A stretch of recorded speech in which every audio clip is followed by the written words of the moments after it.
আসসালামু আলাইকুম। চলছে পবিত্র মাহে রমজান, কিন্তু আমাদের দেশে কিছু অসাধু ব্যবসায়ী যারা আগেও ছিল এখনও আছে, যা কিছু অসাধু ব্যবসায়ী যারা হচ্ছে যে বিভিন্ন পণ্যের দাম বাড়িয়ে দিচ্ছে, যেটা কিছু রোজাদারদের জন্য কেনাটা অসাধ্য ব্যাপার হয়ে যাচ্ছে।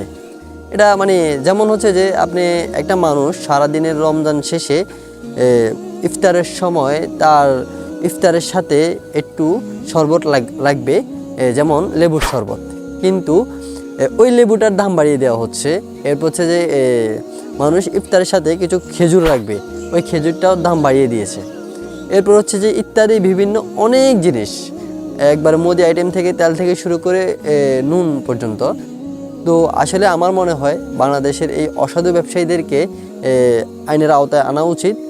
আসলে দেখেন, সবাই যদি অসাধু হয়ে যায়, সবাই যদি অসাধু ব্যবসায়ীর পরিচয় দেয়, তাহলে হচ্ছে যে আমার মনে হয় পবিত্র মাহে রমজান মাস উপলক্ষে আমাদের এই রমজানের প্রতি কোনো কৃতিত্ব রইল না। আমার অন্য দেশে যেখানে রমজান মাস আসলে তারা বিভিন্ন জিনিসের দাম কমিয়ে দেওয়া হয়, আমাদের দেশে দামটা বাড়িয়ে দেওয়া হয়। কেন? রমজান মাস, মানুষ কিনবে, মানুষ খরচ করবে। আসলে সবার কাছে রমজান মাসে এত পরিমাণ টাকা থাকে না, সবাই আর্ন করতে পারে না। অনেকে হচ্ছে যে যেমন রোজা রেখে কাজ করাটা মধ্যবিত্তদের জন্য বা নিম্নবিত্তদের জন্য অসাধ্য ব্যাপার।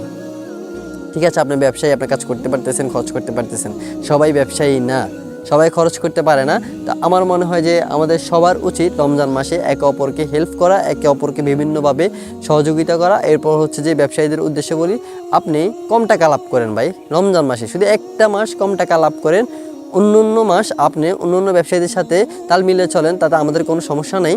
শুধু একটা মাস, রমজান মাস কম টাকা লাভ করেন। এটা সকল ব্যবসায়ীদের জন্য একটা মেসেজ থাকলো। আসসালামু আলাইকুম ওয়া রাহমাতুল্লাহি ওয়া বারাকাতুহু।